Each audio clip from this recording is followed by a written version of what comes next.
Welcome to a lesson on probability. And of course, we're going to say that probability rules.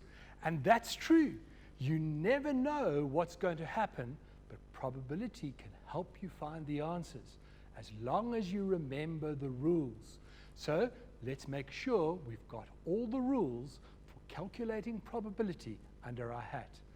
As well as that, we want to ask some big questions about how this section of mathematics can help us in our everyday lives.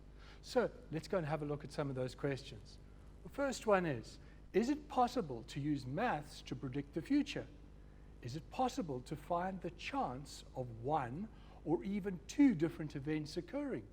Well, fortunately, the probability rules help us with exactly that idea.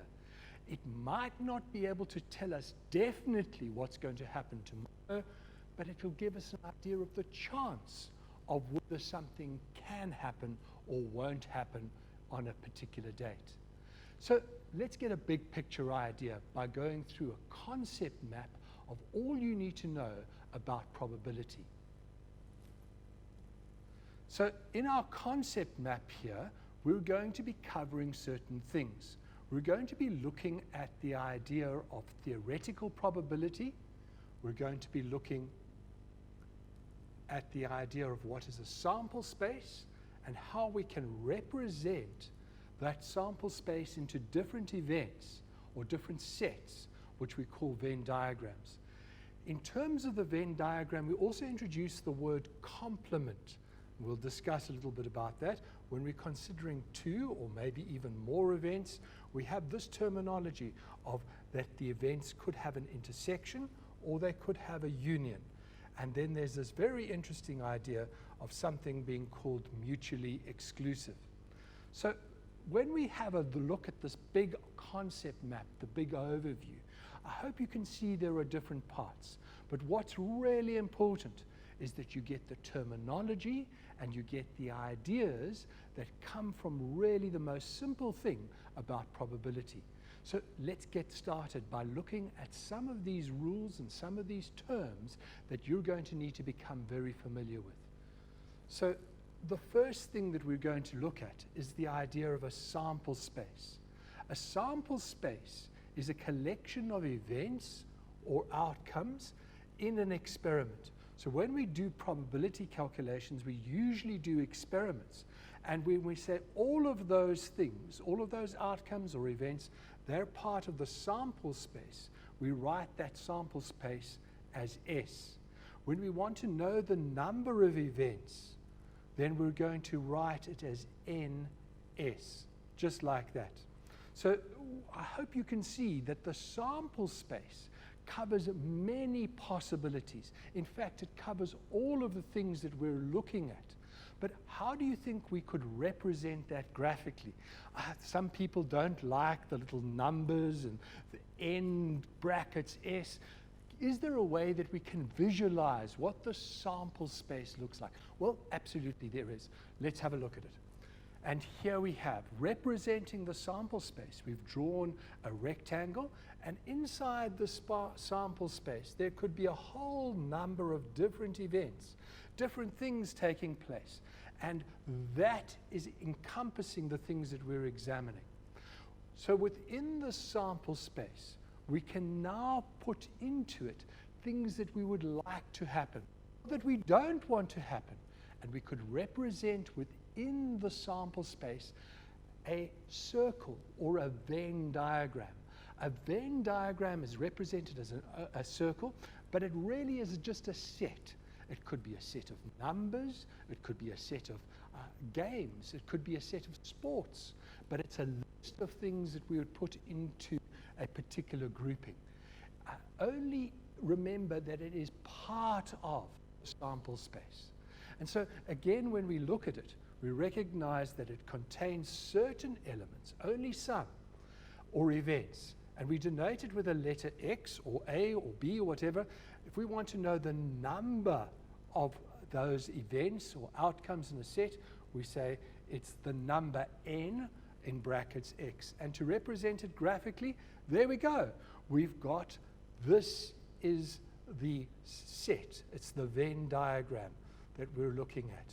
The Venn diagram of those outcomes or those events that are part of the sample space. So we recognize that it is not overtaking the sample space, it's within the sample space.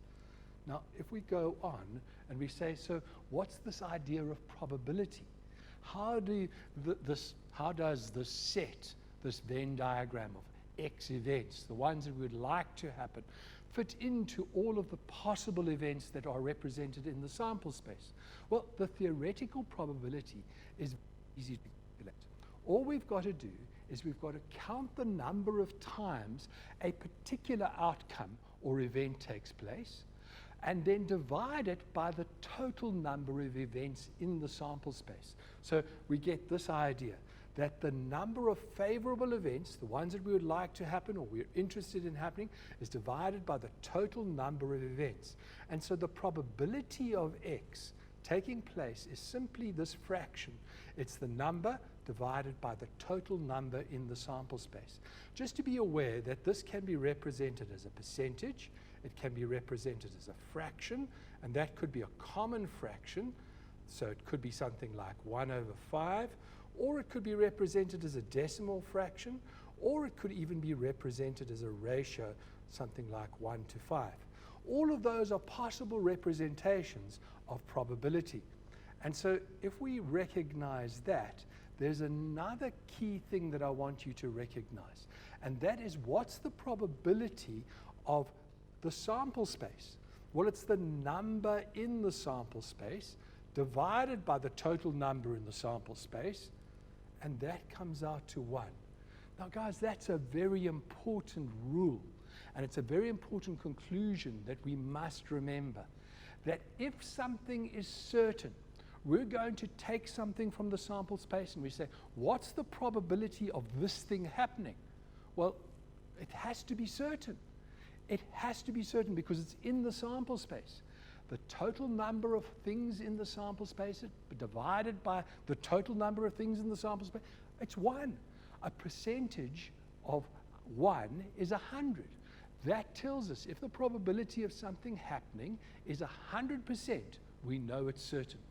Of course, if the probability of something happening is 0, what do you think that tells us? Well, it's never going to happen. It's like, what's the probability of, finding a unicorn? Well, we don't want to disappoint too many people, but we'd recognize that in terms of what we currently know, the possibility or the probability of finding a unicorn is there's no chance. Of all the animals on the earth that we know about, there's not one unicorn. So we'd have to recognize it's never going to happen. The probability is 0. So there are 2 extremes in probability. 0, not going to happen. Definitely going to happen, it's 1. All the other probabilities lie between 0 and 1. So we can have a probability of 0.5 or 50%. That tells you it's a 50% chance of happening or a 50% chance of not happening. It's even. But if the probability was 0.8, then it's more likely to take place. If the probability was 0.2, it's less likely to take place. I hope you've got those big ideas about what theoretical probability is about. But now we have to link to reality. Theoretical things don't always match what's happening in reality. So you might want to say, well, I'll take my probability tools and I'll go to the casino and I'll win lots of money. Well, you might not. You might have a problem because, you see, probability only works when there's a very large number of data. And if we are going to do experiments in probability and we do a number of trials, we get something called relative frequency. These come from doing games or things like tossing a coin or rolling a dice over and over and over again. And if we do that, we'll find if we do enough of them, then the relative frequency matches the probability. But you have to do thousands of them to get very close. So let's just define that relative frequency idea. So if we're doing real experiments, we recognize that the relative frequency is calculated by the number of favorable events or outcomes that we're looking for divided by the total number of trials. And a trial is just something that you're going to do. And we write it like this. It's the number of things that we're looking for divided by the total number of attempts that we're going to do it in. Here's a new word, complement of a set. The complement of a set includes all the elements of the sample space that are not in X. So the complement of X is written as X with a little dash or prime on it. So let's have a look at that visually. So in this case, we've got the sample space with X on it, the Venn diagram of X. Now look what happens. All the blue represent the elements that are not in X. They make up the complement of X. So everything in blue belongs to the set that is the complement of X. Now, we have some rules about the complement. We can say, what's the number in the complement? Well, we can say the number in the complement is the number that isn't in X. Well, what does that mean? Well, it means it's the number in the sample space minus the number in X. And if we were to look at probability, then we'd recognize the probability of the complement is going to be the probability of the sample space. Remember, it's the number in the sample space. It's the probability in the sample space minus the probability of X. And we know the probability of the sample space is 1. So we can get the probability of the complement is 1 minus the probability of X. Now, this is a very useful rule, and I want you to make sure that you've got it very clear, because we're going to show how we can use this in some applications of the rule a little later on. Let's get on to our last two rules, which are about the union and intersection. So here we go. And what we recognize is that in a union, we've got, it is the interaction that contains all the elements of the set of at least one of all the sets together. So the elements that are in at least one of the sets. And we write it as X union Y, or we say X or Y. Now, this is quite important. You recognize here we've got the purple box representing X union Y. They can be in X or in Y, and only in X or Y. When we go on, we recognize there's an intersection when they overlap, and we write it with this U formation, and they must be in both sets. Now, what's important here is if something is in the intersection, we only count it once. Even though it belongs in the particular set, like say X, and it belongs in Y, we only count it once because it's part of the intersection. When we get this, we recognize that in this case, you can see the overlap is here. The intersection is not equal to 0. But we can have a situation like this one, where the intersection, there is no overlap. The intersection is equal to 0. When this happens, we say that these events or sets are mutually exclusive. They cannot happen at the same time. The intersection is 0. And so we can represent it like that, as we've seen. And when we calculate the probability for mutually exclusive sets, we recognize the probability of X or Y happening is equal to the probability of X plus the probability of Y. We call this the OR rule. And I think that's enough of rules for the moment. We're going to investigate some more rules, but I think it's time to take a short break.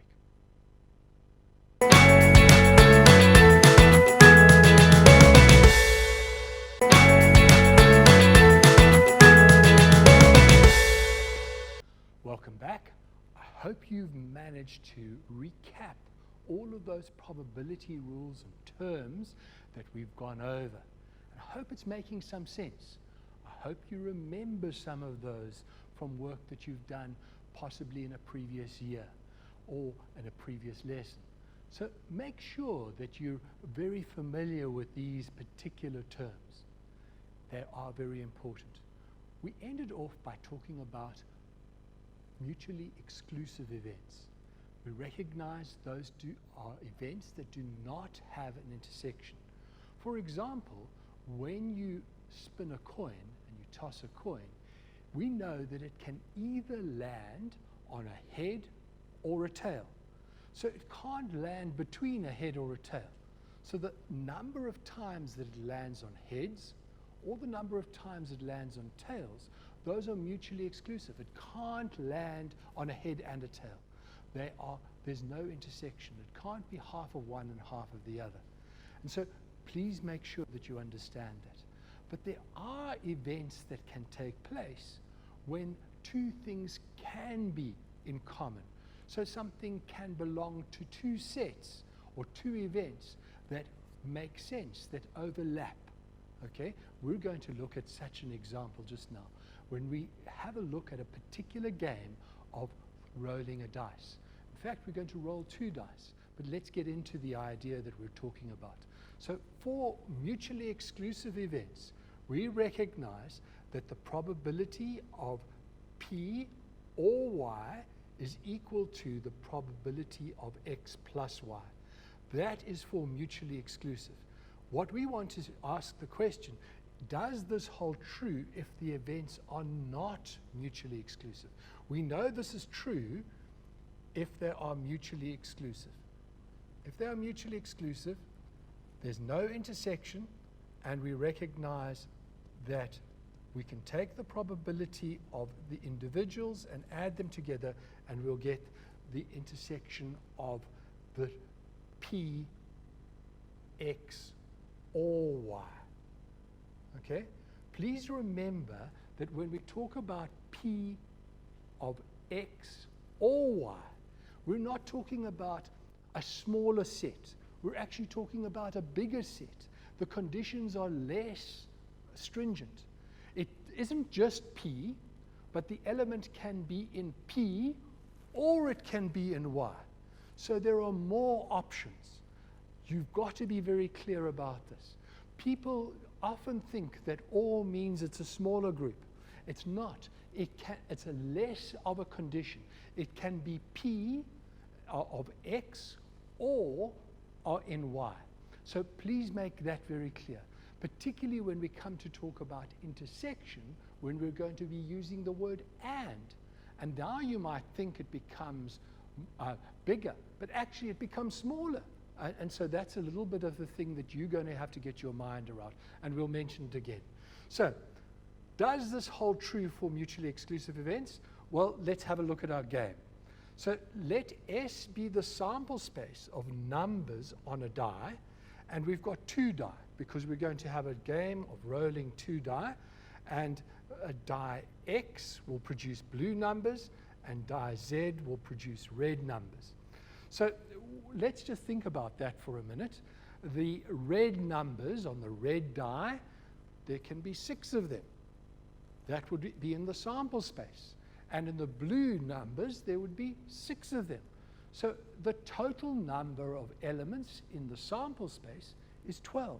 That's right. There are 12 numbers in the sample space. And we can represent that like this. In our diagram, we can see we've got numbers 1 to 6, blue, and 1 to 6 in the red zone. Now, what are the rules of the game? Remember, the game is all about winning. And there are only certain things that are going to make you a winner. Very important that you understand the rules, because you're going to take turns, and you're going to throw 2 dice, and you want to know whether you've won the round or not. So have a look at what the rules are for this particular game. The winner of a round rolls die X with a value that is greater than 2. These belong to set X. So when we think about this, not all the numbers that are part of the X are going to be winning numbers. Only some of them. They have to be greater than 2. So that means it can't be 1, it can't be 2. But if it's greater than 2, then it will be 3, 4, 5, and 6. So there are 4 numbers that will be true for making you a winner. That will be set X. There we go. We've got 3, 4, 5, and 6. Very good. I hope you understand that it's those ones that we're looking at. So we've calculated and we've seen graphically that there are 4 possibilities for winning when rolling dice X. But what about the second dice? What about dice Z? Have a look what the rules are. So in this game, dice Z, you can be a winner with a value that is less than 4. And these have to belong to set Z. So it's not the same as it was for dice X. Dice Z, the red dice, now has a different set of criteria that make you a winner. Have a look at it in the graphic form. Here we go. There's all our values. And what we recognize is that there are 3 values that you can win with slide or set Z. If you roll a 1, 3, or 2, you can be a winner with slide Z. Do you notice something? What's the total number of values that are either in set X or in set Z? That's an interesting question. Remember our OR rule. That means union. They must be either in X or Z. Let's have a look. We're going to say that we notice that there were 7 values altogether, but there's an intersection. 3 is common to both X and Z. There's only one element. So we can say immediately, we know that there's an intersection, they're not mutually exclusive. So of the 7 values, now remember what I've said, when there is an overlap, we're not going to count the red 3 and the blue 3 as separate values. No, they're intersecting. They just have one value. So we're only going to count those once. We must make sure that's true. And so when we do this, we're going to say to ourselves, in how many ways can we win rolling dice X? And what is the probability of rolling a winning number with dice X? Well, let's have a look at the picture again. So there we go. We've got the number of winning numbers, the number in X, and I think we can show X over there. We can say there are 4. The number in X is going to be 4. And what's the probability? Well, the probability of winning here is we know that there are a total of the probability of X is going to be the total of the number in X divided by the number in the sample space. And if we do that, we'll recognize that is going to be a value of 4 out of 12. Okay, let's see if we've got that. And we move on and we say to ourselves, in how many ways can you win rolling dice Z? Well, that's not that difficult. And we can count it. If we look at the Venn diagram, the Venn diagram is very useful for us to see exactly what's happening. So count with me. If we go to our slide Z or our set Z, we recognize the number in Z this time is only going to be 3 values, 1, 2, and 3. So there are 3 values. So the probability is going to be, the probability of Z is going to be the total number of Z, which is 3, divided by the total number of values in the set. So we're going to get a value of 3 out of 12. not quite the same, because you recognize there were more in X, less in Z. Now there's a problem, because what we recognize is if we were to look at the union of those two, in other words, if it was in X or Z, then what's that number going to be? Let's have a look at the question.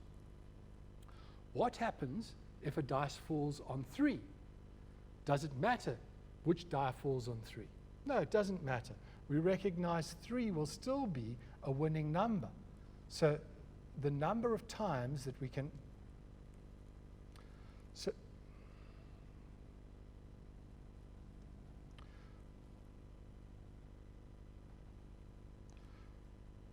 3 is a winner. But we're just going to count the 3 once, because it's in the intersection.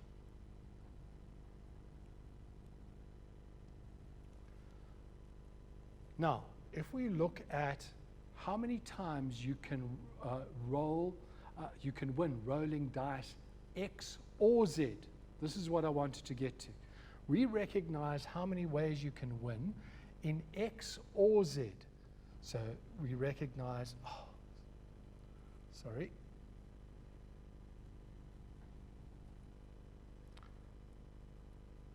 Right, what's the number that we can find in the union of X union Z? Now remember, these are all the values that are going to make you a winner. So we can count all of those numbers, and we will find that there are 6 values. Because remember what we've just said, that in the intersection, we're only going to count 3 once. Because in the intersection, the 3 belongs to X and to Z. But if we're looking at the union, we're going to look at only 1 value in the intersection. So there are 6 possible ways of winning. So what's the probability? Well, it's not difficult to work out. The probability of X union Z is going to be the number of X union Z, which is 6, divided by 12. Now, if you look at that, that's an interesting result. Very interesting, because if you remember what we've calculated earlier, it kind of breaks down a little bit of a rule. But let's have a look. So if you look here, you'll recognize that we've only got 6 numbers in this union. And so that's why I've indicated this as the union of X and Z. There are 6 numbers, and you can see them very clearly. This one is in the intersection. And when we do the calculation of the probability, we have to ask ourselves then is what is that probability? And we've calculated it already. Jumped ahead a little bit. We've said that that probability is going to be 6 out of 12. But do you remember we calculated earlier that the probability of X was 4 out of 12, and the probability of Z was only 3 out of 12. So, guys, that kind of doesn't add up, does it? We've got a little bit of a problem here. And so remember, this is clearly indicating that these 2 sets are not mutually exclusive. Because if they were mutually exclusive, then the OR rule would apply. We'd be able to take the probability of X plus the probability of Z, and it would add up to the probability of X or Z. But that's not the case. So let's be very clear. Is the identity for union true? And the answer is definitely no. It is not true. We've shown you the values. So what conclusions can we make? How can we make it? What is the thing that is breaking the rule here? Well, it's that idea of dealing with what's in the intersection. You see, 3 belongs to both x as well as belonging to z. And we can't count it twice. When we count the probability of x and then we count the probability of z, we're counting the 3 in both of those. And we're not taking into account that it's in the intersection. So when we have sets that are not mutually exclusive, we've actually got to take away the amount in the intersection, so to avoid the double counting. So in this respect, we can have a look and we can see that if you do that, you recognize there's only one value that's representing 2. We've got to take away the amount in the intersection. And so as I've got it here, you can recognize that this was 6 out of 12, this was 4 out of 12, this was 3 out of 12, and in the intersection we've got 1 out of 12. Now if you add these two together, you get 7 out of 12, and can you see there's 1 out of 12 here? So what happens if I subtracted that 1 out of 12? Well, then it could get to be 6 out of 12. And that's exactly what we're going to do. When we have sets that do have an overlap, that do have an intersection, where the intersection is not 0. In other words, for non-exclusive sets, non-mutually exclusive sets, sets that are not mutually exclusive, we can have this identity. And we're going to use this as our OR rule for things that are not mutually exclusive. Take a note what we do. We say it's P, the probability of x or z, is equal to the probability of P of x plus P of z minus what's in the intersection. And that, boys and girls, ladies and gentlemen, is the most important rule for calculating the OR symbol. Okay, so please remember there are 2, one for mutually exclusive and one's when the mutually exclusive rule doesn't apply. They are really the same thing, because when we have mutually exclusive, then the intersection is 0. I know that's given you a lot of food for thought. I hope you're going to practice this. And I'm going to give you the opportunity to practice all these rules. But first, let's take a quick break.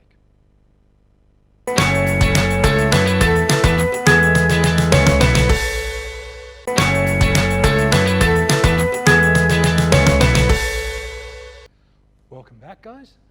Let's make sure that we can apply the rules of probability to some practical problems. Now, one of the most common things that you will get asked in a test or an exam or to even do an investigation is playing cards.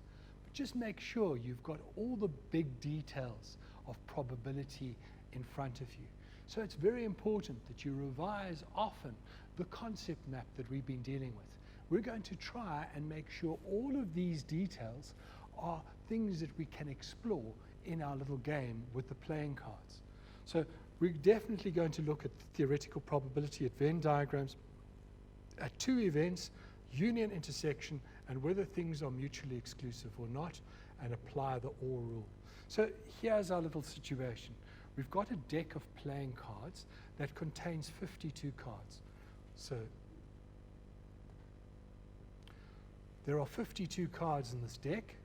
They are ordered in 4 suites. Now, we have the hearts, the diamonds, the clubs, and the spades. Remember, the hearts and the diamonds, these are the red cards, and the clubs and the spades are the black cards. There are 13 cards in each suite.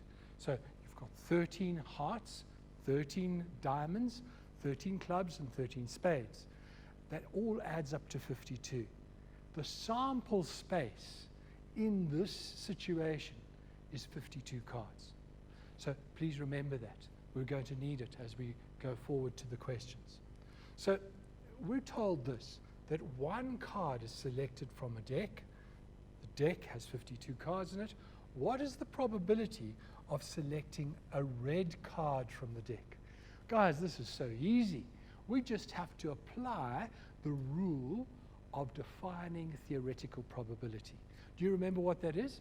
That's right. We're going to say the probability of choosing a red card from the deck is equal to the number of red cards that we've got divided by the number in the sample space.